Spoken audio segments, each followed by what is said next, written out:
Ladies and gentlemen, friends, colleagues and listeners, here we are again. We've got another podcast session and another great guest. And the guest I'm talking about is Richard Smith, who's Director of Charter. And I'll let you know, ladies and gentlemen, why I put the emphasis on Charter a little bit later on. Richard, lovely to have you on board, sir. Nice to see you, Chris. Thanks very much. Thank you. I better clear that up first. But I just introduced Richard, and I said, here he is, Director of Cargo. And whilst he's got a great cargo background and my excitement at somebody being in cargo, it was a little slip, so we've corrected it. So, Richard, tell us a little bit about yourself. How did you come to join ACC Aviation? And I know it's 2018, but just how and why and what are you actually responsible for now? Yeah, I head up the charter division at ACC. I joined 3 years ago, having spent, I think, 14 years at one of the big global charter broking companies.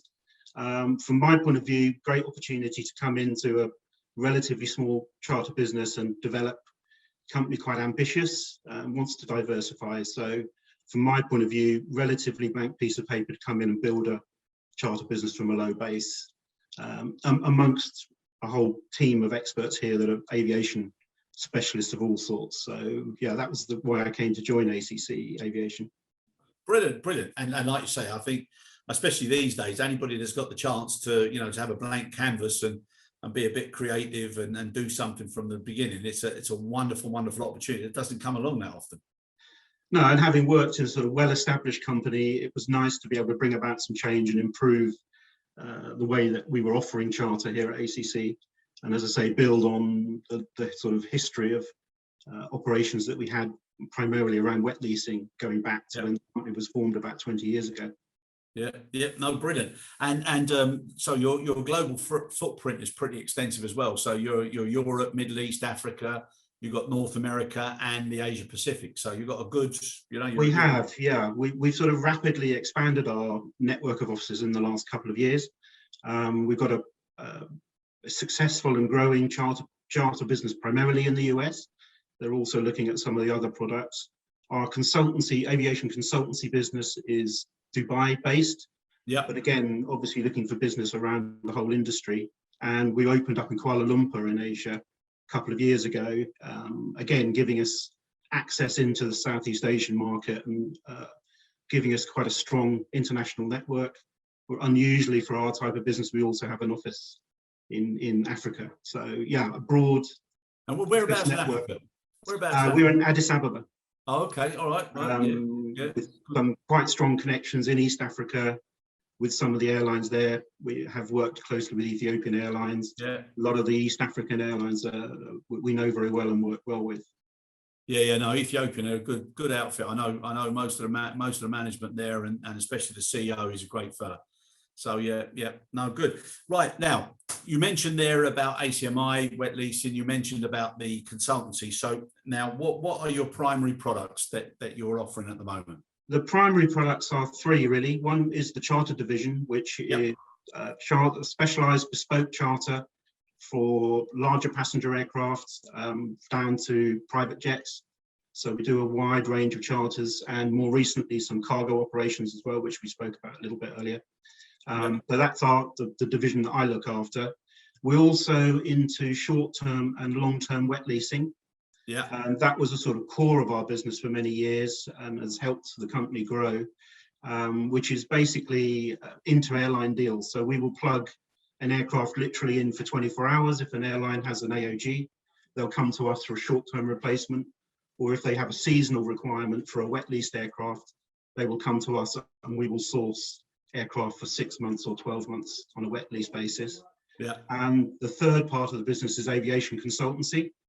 So we're heavily involved in asset management, business planning for startups, consultancy around for aviation and airlines and aviation companies.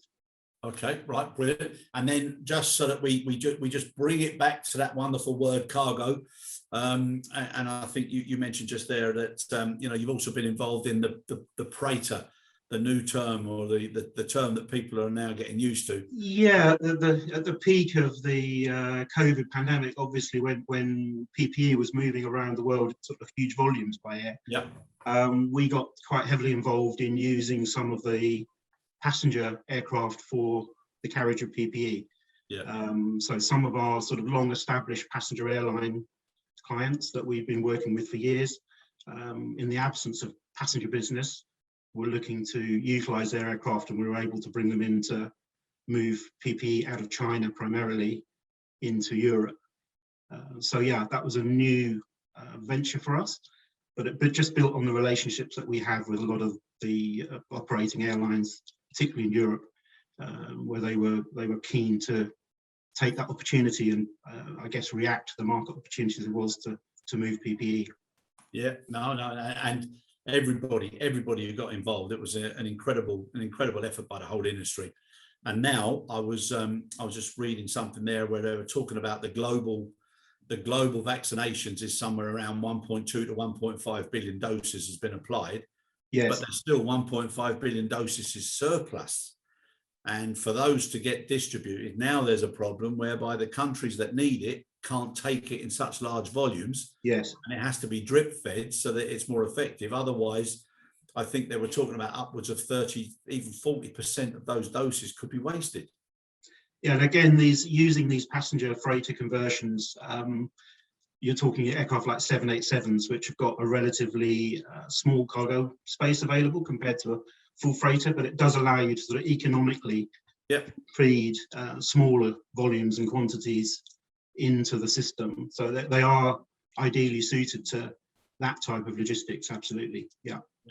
No, exactly. Now, with all those, and I'm trying to, and both Salem and myself, we keep talking on the show about, you know, how we've been through. It's almost like going through seasons or stormy weather. You know, you start getting used to the hailstones and the heavy rain, and you think it can't get worse, and then the bloody snow comes in, and then then the wind picks up, and then it freezes. But now, hopefully, we're starting to see some, you know, at least some decent lighting at the end of the tunnel, even though it's not all, you know, coordinated in the same way.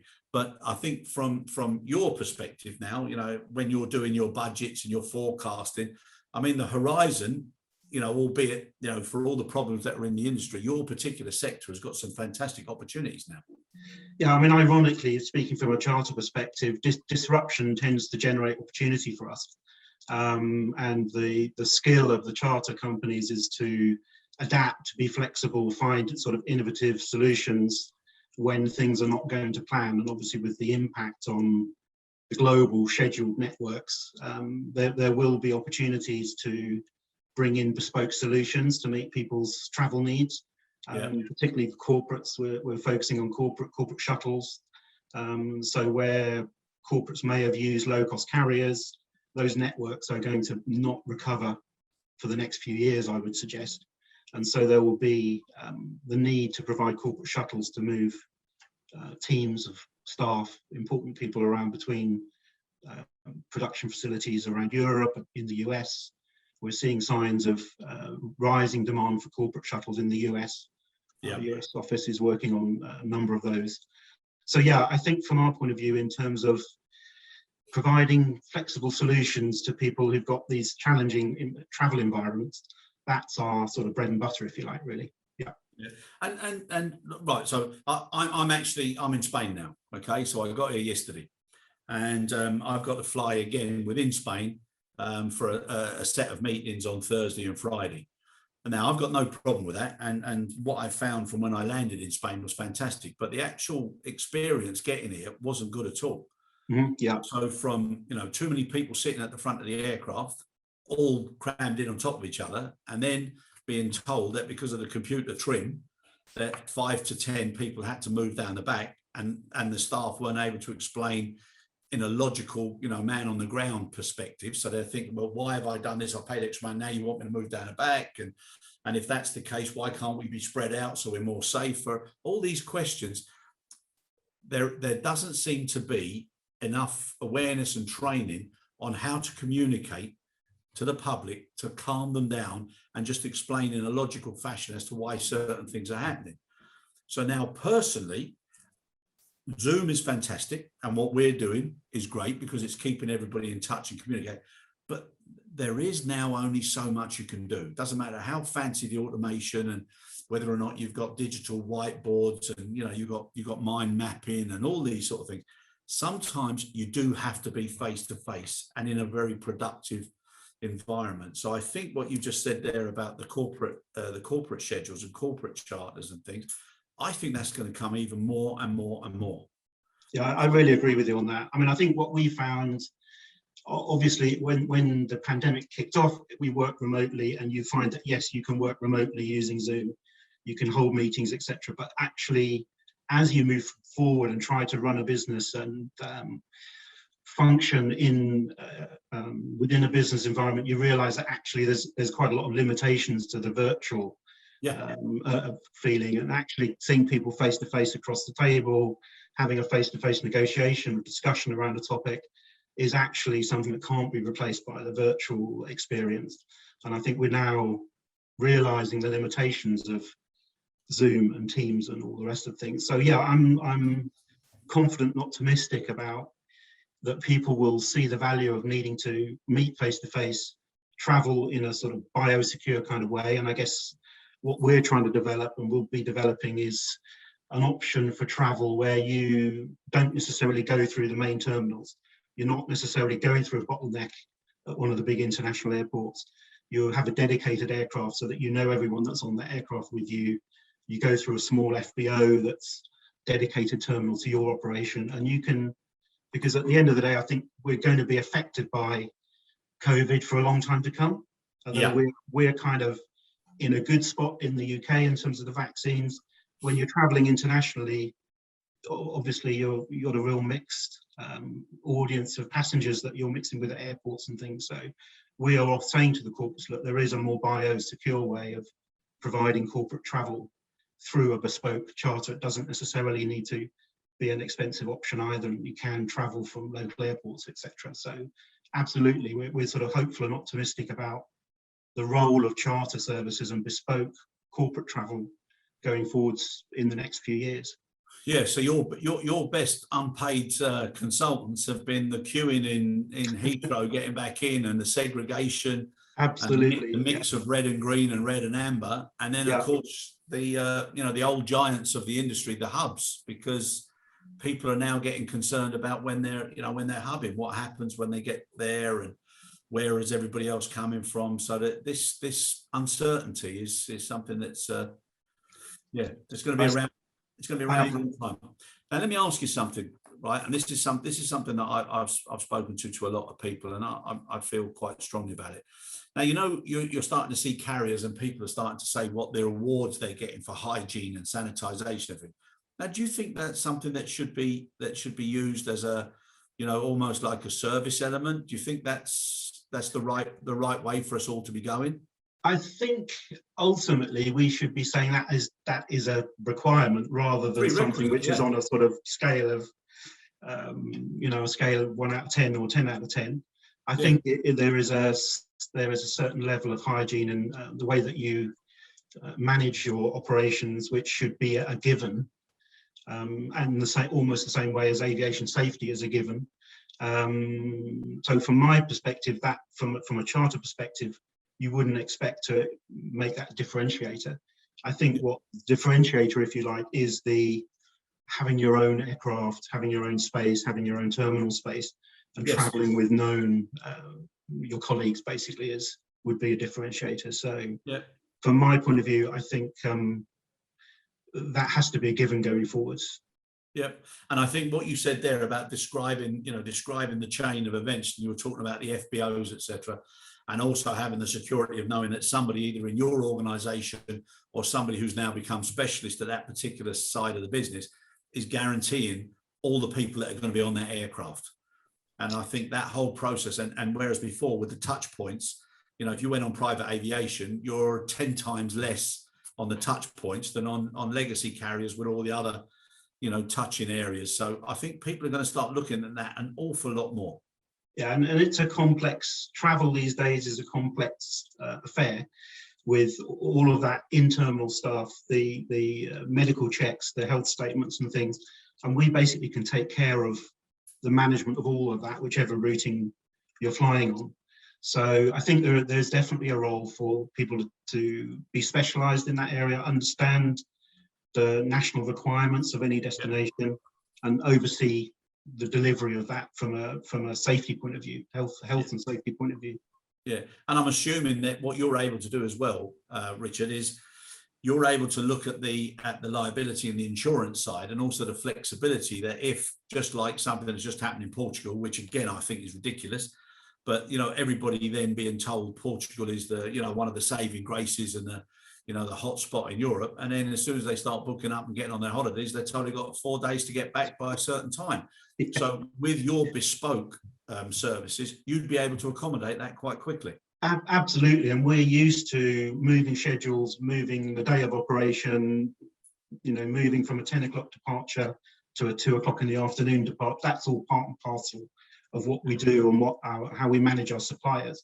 So we would be using operators who would have the capability of crew and fleet to be entirely flexible on day and schedule of operation. So that's part and parcel of what we would be able to do. So you don't end up in bottlenecks, basically.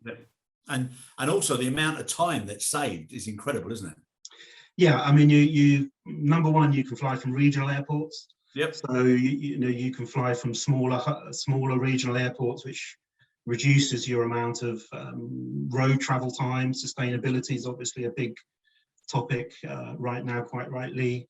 You can operate much more direct routes. You're not forced into bigger airports, so your journey time actually can be significantly reduced just by using regional airports.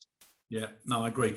Now, you mentioned there about sustainability, and obviously with the pandemic, lots of areas of sustainability were put to one side because there's a bigger picture that needs to be viewed. But from the sustainability perspective, I think it's another area where there's got to be better education and better awareness to everybody, because it's very easy to to swing down one road or to go across another bridge just because of what people are saying. But what it's proven is that the aviation supply chain has kept the world going. And yes, you're going to have to fly. Now, how many times and what the footprints and everything else is, but the most important element of sustainability is people, planet and profit. And some areas of sustainability are very, very expensive. And if there isn't the money around, you can't do those sort of things. So, things like people now, I think, are spending more time on their vacations or on their trips, and they're getting more done. So they're not going for so many short trips. So I think practices will change, but the awareness and the education is something that the whole industry could actually do much better. Yeah, and I think that's something that we're seeing more and more demanded by our clients. So the clients have a strong onus for us to provide them the most fuel efficient modern aircraft, and we've got access to some very modern fuel efficient aircraft. We can offer a carbon neutral mitigation to the burning of aviation fuel while we're still using sort of kerosene based fuel. Over time, I think governments will ensure that we move towards biofuels, which will obviously be much better from a sustainability point of view. But from our perspective, we can offer carbon neutralization of these trips, and the operators are performing in a way to minimize output these days. So I think there's a lot you can do to mitigate. Air travel, as you say, is something which is unlikely to sort of disappear or significantly reduce. I just think it's a way of life, it's a way of leisure, it's a way of doing business that isn't going to be replaced. But there's a lot that we can do to mitigate the environmental impact of those things, which we're already doing, and we offer that to our clients, and it's demanded by our clients. Yeah, there's a much better social conscience now and awareness from everywhere, isn't there? And the type of company that you work for, appreciation of wellness and balance of life. I mean, all these things now have been brought forward, fast-tracked because of this pandemic. Indeed, yeah. And I think, we're better equipped these days as everyone kind of gets onto that page that everyone within the industry and within the companies that we're dealing with are kind of on that page, which makes it a lot easier to deliver something which does meet those demands. And as a corporate ourselves, that we want to do our best from a sustainability point of view also. Yeah. Now, let me ask you something now. So obviously you're seeing, we've spoken now about lights at the end of the tunnel. We've spoken about positive forecasting, and like anybody now in cargo or in charter, etc. I would say the next 18 months to 3 years are going to be one of the best periods that anybody will ever be able to remember.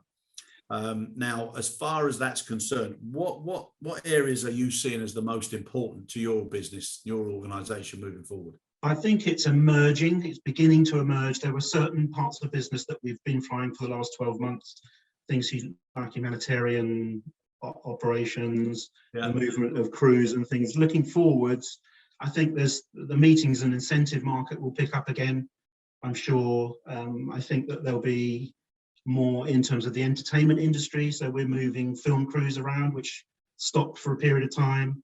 I think that those sorts of industries, there'll be quite a lot of pent-up demand to make up for the lost months that we've had.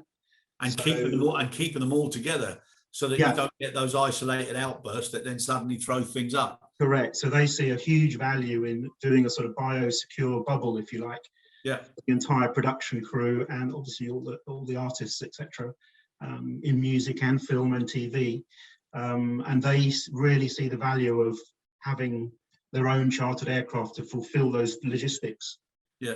Because there's a huge value to making sure that all of that stuff runs on a fairly tight timetable. Yeah. So we see that particularly in the next few months. I think the industry generally, there'll be a rebound on leisure, and I think we'll be looking for offering something slightly as an alternative from a leisure point of view on private jet travel.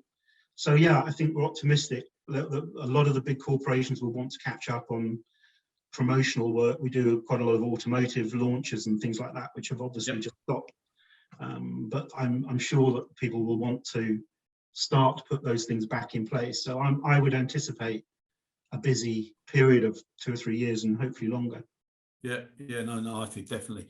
And are you also seeing, so like if you look at the high end leisure business, which also took a huge hit, but now where people are they're wanting to be in more challenging, entertaining, relaxing, but they don't want to be doing it surrounded by people everywhere. So they're looking at a little bit of, so that more exclusive, not isolated, but protected. Are you seeing that there's a coming together of everybody in that particular chain, working out how they can keep the whole thing as a complete package, almost of exclusivity? It's like the old days, when people spoke about deregulation and aircraft, and they spoke about, well, it was a clear two class. There was those who could afford to fly and those that didn't have a chance, and that's why it was such a Hollywoody sort of concept. I think that's going to come back again now, because there's so many affluent people who want to make sure that they don't have to waste time, have things that can go wrong out of their control, etc., that they will actually see that as value for money. Yeah, and I think that is something that we're seeing. There's quite a bit of demand for travel overseas. Obviously, with the travel restrictions, there's still the brakes are on that a little bit. But I think going forward, I think people will again see the advantage of having this sort of bubble that you travel in with your family on a leisure trip. And I think there's blurring of edges as well. I think people will start to use some of the bigger private jets or regional jets for high-end scheduled services, almost like hybrid type services, routing through FBOs. Some of the FBOs now are gearing up for larger groups, 60, 70, 80 people through an FBO. So you'll probably see some dedicated, almost tour op type operations in support of particular resorts or hotel groups or those sorts of things. So that people are able to offer that bit of sort of biosecurity as part of the leisure industry as well. I think anybody who's got some good FBO networks now, they're going to have to start putting advance orders in for the red carpet, because it's going to start wearing down quickly. That's right. It's not going to look as nice as it does on the odd day when you sail through and no one else has been there. No, I'm sure that's right. And there's obviously quite a lot of money being invested in those sorts of facilities going forward. So it's there's quite a bit of opportunity out there, I think, for companies like ourselves. Absolutely. I think it's brilliant. And as far as now, gauging customer and client confidence, are you doing much work in that area to see when you need to start, making sure you've got enough equipment? Yeah, I mean, we have a constant sort of outreach to our clients to get feedback. So we pick up very quickly on any concerns or negative feedback post-flight with any of our customers. I think we're promoting the things that we've talked about in this conversation around safe travel. How do we make sure that people feel comfortable and secure that they're traveling in a sort of bio-safe but also sustainable way, because I think everyone's going to be looking for that as well. So yeah, I think we're promoting that to the market, absolutely, for sure. And I think the operators, the FBOs, etc., are all on the same page. So yeah, it's quite joined up in the response to the challenges that we've seen, I would say. Yeah, and let me ask you another question now. This last year, or 15 months, 16 months, whatever, has probably sped up, digitalization, digital transformation, and people's just acceptance of how to work without seeing, asking, talking, requesting. It's probably sped it up by 10 years. Yeah. So now there's, where there was a trickle and it was exciting, now there's a steady stream, and I think there's a potential that it can turn into a bit of a flood of over creativity and innovation and tools that are available but haven't quite been tested and put out to grass to see what the feedback is. Yeah, I think that's going to be a problem as well, filtering through all these opportunities and finding the ones that will stay and the ones that will give a return, etc. Are you guys looking to do things yourself in-house, or are you looking to get best on shelf and pick and play, plug and play? I think the advantage of a company like ours is that obviously we don't have our own fleet of aircraft. So we've got a very flexible approach to what we can offer the customer. I think our business is founded on customer service still. So the sort of the role of IT is always quite an interesting challenge for companies like ours, but I think we are still focused on people that want a personalized service, and that might mean going to a face-to-face meeting, as well as doing stuff online. But I think there is probably a role for IT in terms of how do you support your customer service with technology rather than leading customer service with technology in our particular market, because we're it's a high-end, high service level product that we're delivering. Yeah. And I think we still feel that there's, and it's proven that there's a demand for that to be driven by a human face, if you like, rather than technology. And I think there's a number of technology solutions that have been in the market for quite a few years that have not overtaken the broking business such as ours. There's still good business in delivering really good customer service face to face. Yeah. So what I'd like to just ask you now is, and coming back to your previous life and most of mine, cargo. Okay. So now you look at the traditional way, and a little bit similar to the passenger and the travel agents. Okay. So now you've got cargo, and you've got GSAs, and you've got everybody there. They're all taking bookings and PBs and allocations and everything. Well, you've now got some wonderful platforms that can do all of that. And you can throw in certain artificial intelligence benefits and, simulate certain issues and stuff. And it's starting to become very, very, very good indeed. Yes. So now you're moving from, right, instead of making phone calls to all these different carriers and getting my best spot rate, and then I would say, right, last minute I can do this and play in the field. There's a lot more sense now and structure around it, which is professionalizing a professional level of our industry already. Now, if that starts to get more advanced and better, okay, then there's going to be a sort of lack of need for all these other areas. And because it's going to be so good and so automated, things like undeclared dangerous goods, correct dimensions, all the things that are necessary with the caveats of what happens if it doesn't happen. I think it's going to be like the passenger model, whereas, and I was probably one of the worst, if I was turning up late at the aircraft, I'd rush up, see if I could see someone that looked a little bit friendly, say, look, I know I'm late, I'm so sorry, but I'm willing to run to the gate. Do you mind if I have a go? Even I'm late. And in those days, you're ready to look. Well, now you can't, because as soon as you come to the security gate, you scan your pass, it says no. And it works out that it doesn't matter whether you're Lynn for Christie, you're not going to get to that stat. So it cuts out all that emotion. And I think a lot of that's going to start coming in the day-to-day options. So likewise, from a charter broker perspective, a lot of those elements could actually now start to become something that they could go online, pick and play, and it puts pressure on everybody to be better, or at least the same at certain minimum, requirements. And I think the challenge for businesses like ours is to find those people that are not necessarily completely price driven, because the technology drives price. Exactly. So, I guess the search to save a few quid here and there, there'll always be a market for that, and there'll always be people that are chasing just price. But I'm not sure that that's the area we want to work in, to be honest. No, I agree. We're searching for people that are loyal, recognise the value of what we do, appreciate the service that we deliver. That's basically where we are focusing our services. I get it totally on the cargo side of things. It's a slightly different product in that you're kind of moving kilos from A to B, whereas the passenger business is more about the personal experience and what the crew are like, what the aircraft is like, etc. So I think we are finding and the technology play is not new. It's been there for quite a few years, particularly in the private jet market. But I think from a company like ours, we don't need thousands of clients. We just want people that are loyal, appreciate what we do, and happy to pay for the service that we offer.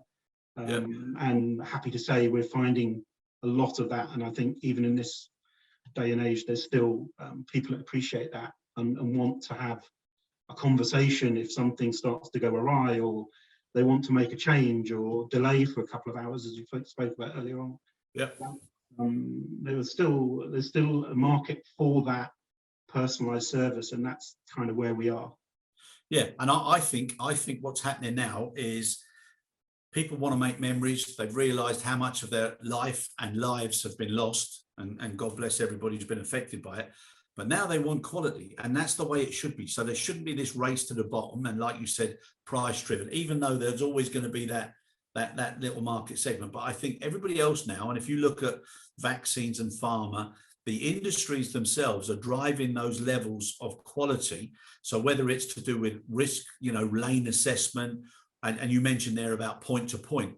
Well, most of us now, you've got point to point to point to point before you get to point. And there's so many different options. And I think that combination of, if somebody's trying to map out some experiences or quality, they'll pick a certain sector because of the services you get on that particular aircraft or whatever. But there are certain services that you should never let yourself go below. And I think it's going to give us a different chance now, so that the basics can be automated, but those special things that are done for customer experience and customer services are going to mark, one from another or a group from another, and people are going to start pulling away from the pack. And I think that's where the focus needs to be.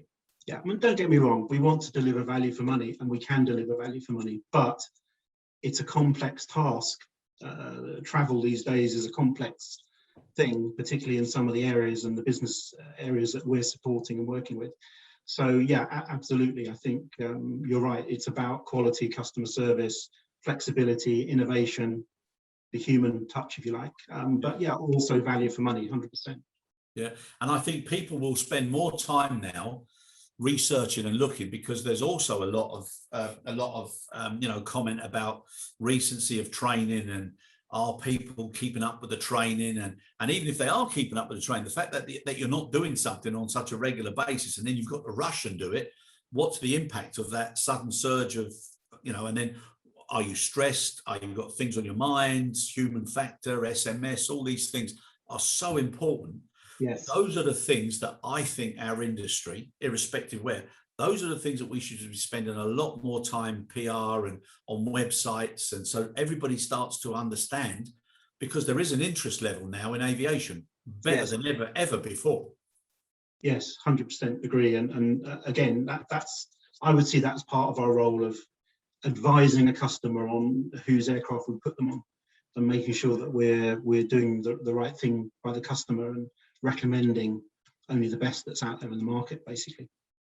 So now Richard, right, if I was a punter now and I'm looking to get some services, and I said, right, I know Richard Smith, I know him from the old cargo days, now he's in charge, and if I came to you and said, Richard, what should be the minimum expectation I have if I step up from the traditional legacy options to now this, shall we say, whether it's corporate scheduling or whether it's more security with hygiene and sanitization, what are the main things that I should be looking at?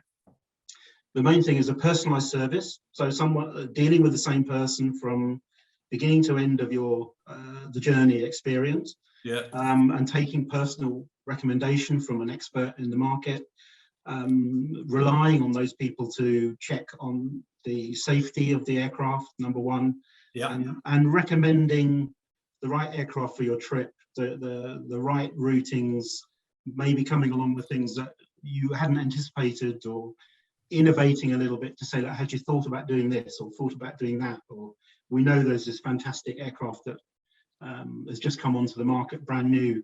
Why don't you use that aircraft and see if you like it? So it's those sorts of personalized service, flexibility about schedule, flexibility on routing. If you want to delay by a few hours, delay a couple of days, none of that's an issue in the market we're in. So that's the kind of that's the difference between, as you say, the sort of legacy carriers, the low cost carriers, if you like, versus the type of travel that we're talking about. So those are the things that we would sell to you.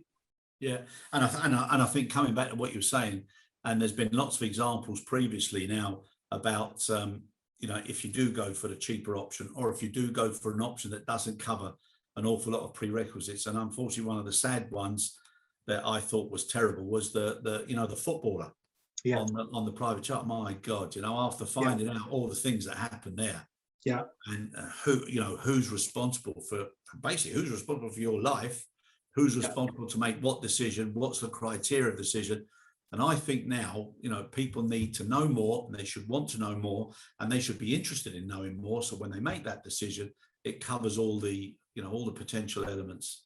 And that's the importance of pulling on expertise and making sure that you're dealing with a reputable company that knows aviation as we do from top to bottom. That's a horrendous situation, but experts wouldn't have allowed that situation to occur, I would say. Exactly. And that's how we built our reputation, and that's how we would do our business. And when you think of the environment that happened in, which is, it's not one that's short of a few bob, it makes it even worse. It's a terrible thing that even at those levels, somebody somewhere is still trying to cut a few corners. It's a complex business at the end of the day. And if you don't know your way around a complex business, unfortunately, sadly, occasionally those things can happen. But and which markets now? So you've got, like we said, you've got a good spread. You've got your consultancy business in Dubai, but from the other regions, which ones do you see as really sort of making a big burst of activity? We've, as I said earlier, we've got an office in Africa, and we see quite a bit of wet leasing, new airlines starting up in Africa. Again, Asia, we're seeing quite a lot of growth in Asia, and I would say the growth of the sort of schedules operators in Asia has picked up pace quite quickly. So we're seeing a sort of recovery of the wet lease market out in Asia. So definitely a lot going on there. The US market is quite buoyant. There's a lot of opportunity in the US. The big US corporations. I think the US market is less badly affected than the European market. The US corporations are beginning to develop their activities, and the recovery is sort of in full swing there. So we're seeing quite strong business in the US at the moment. No, you're right there. Definitely. And with some of the other areas and what their needs are, and obviously having the problems with whether they're open, they're not open, etc. That's causing a huge issue again with aircraft. And when you look at some of the news that's just come out now, where leasing companies have had to claw their aircraft back, because if you're not getting the business, you can't make the payment. So how long do you leave one of your own aircraft unoccupied when there's chances of rediverting it somewhere else? And we've got quite a lot of dialogue going on with startup carriers, because startup carriers obviously don't have this sort of legacy of huge amounts of debt that are in the industry.